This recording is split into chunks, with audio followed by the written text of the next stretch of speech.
traveled all across the ocean, a lonely stranger. I'm far and shores, far from the old ones who loved me dearly, far from the one place that I call home.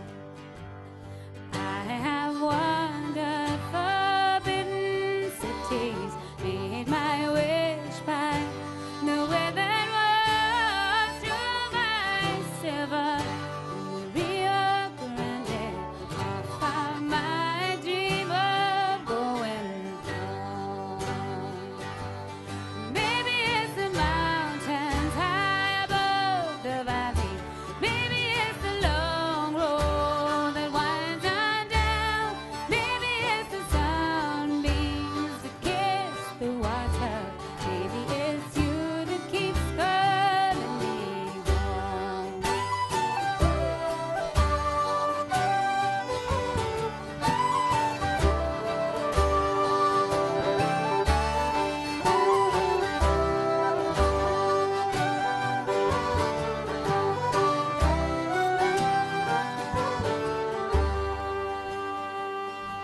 I know that someday my heart will take me to the old ground where my loved ones rest, and you put your arms like a corpse around me in the one place that I call home. Maybe it's the mountains high above the valley. Maybe it's the long road that winds on down. Maybe it's the sunbeams that kiss the water. Maybe it's you that keeps calling me home. Maybe it's the mountains high above the valley. Maybe it's the long road that winds on down. Maybe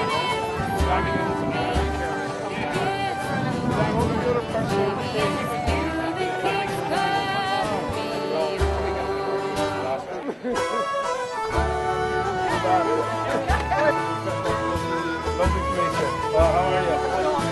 I'm his daughter.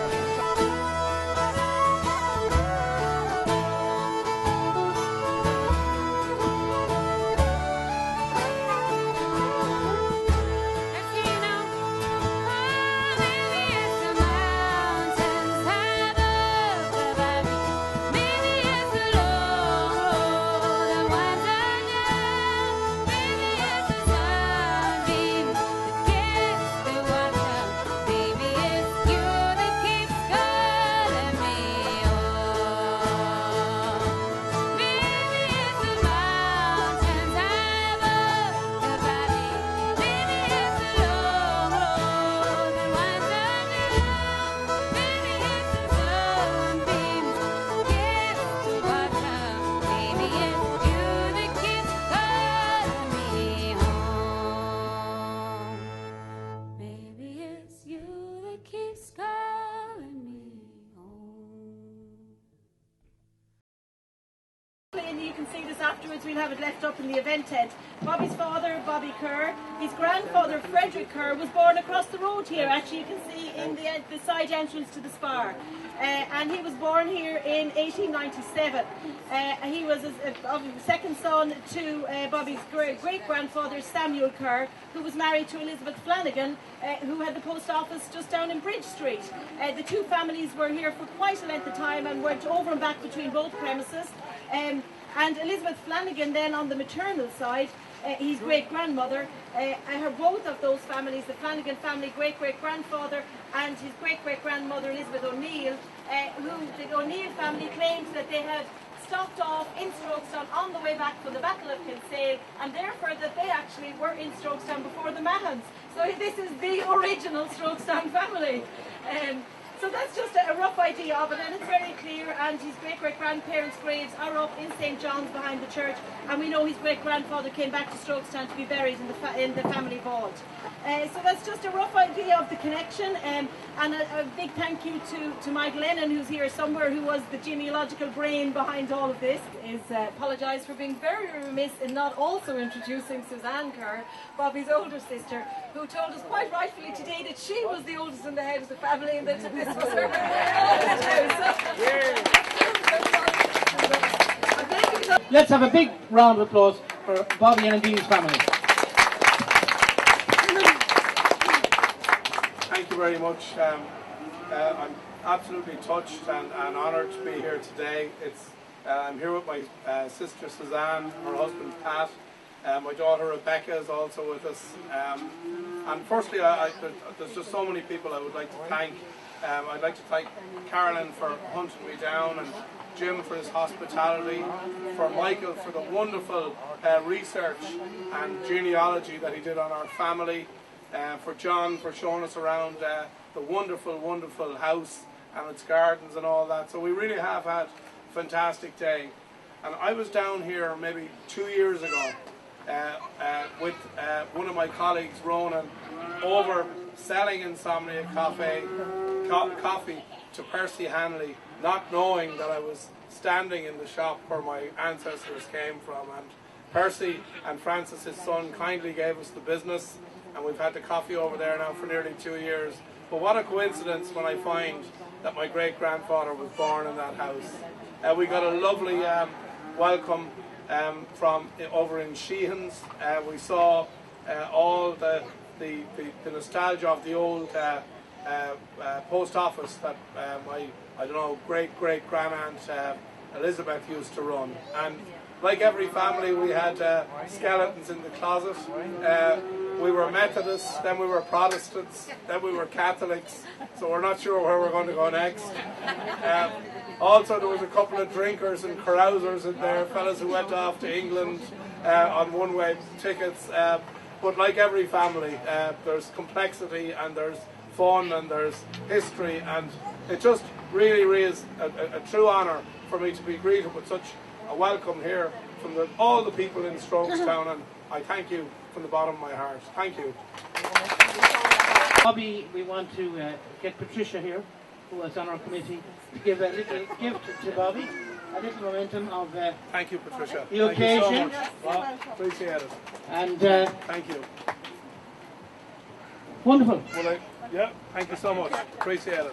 You might thank you get again. a number of months now since a committee came together, talked about the gathering, what we could do, how we could turn the town around.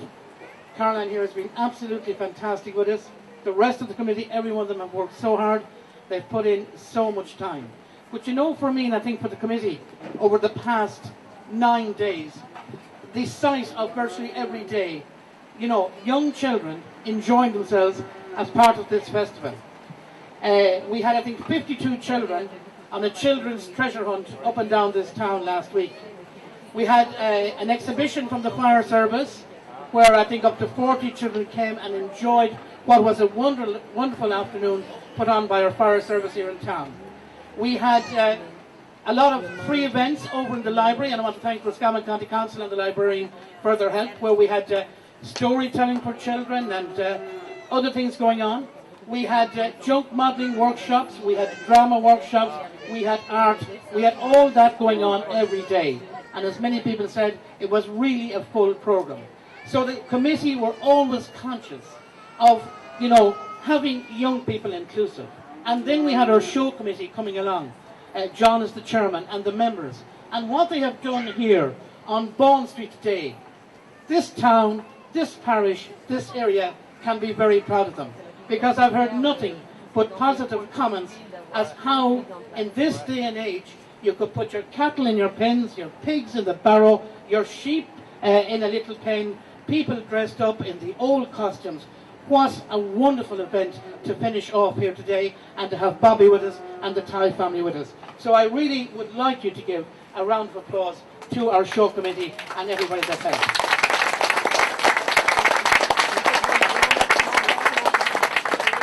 At every turn and corner, and by golly, we had to turn and twist, and a lot of turns and corners.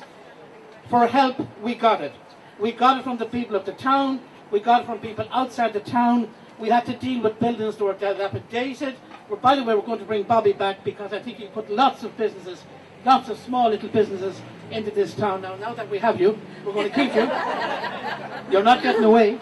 But I was just saying, wouldn't it be a lovely idea in the age that we live if we could have in every county one town that was funded by national government EU to have our small shops, the shops that would do drapery, the shops that would do clothes, the shop that would do the services, and have all of these little places that have closed down to the years in every town and every village, as you know, Bobby. If we could create one town like that as a tourism venture in one town in every county, look what it would do for tourism, and I think it would be taxpayers' money well spent. It's just a thought, it's just an idea. When you see in a voluntary capacity, what people have done around here, put a few bob together, you know, there's so much news and so much history of the town right around it now in the windows of the vacant buildings. So that's a huge improvement. Tidy Towns have done fantastic work around here. This town, with all its people working together, has a really positive future. And I keep saying, and I know the committee said, negativity does nothing. Look what we've achieved with this festival. Look what we've achieved over the past 9 days. And by the way, we do want to hear the comments, whether they're good or bad. We do want the point of view of the people. Come to the committee and say, well, maybe you should include this if you do a festival next year. Maybe you could do this with the town. That's all important. So not to detain you any longer, thanks to every single person that helped out.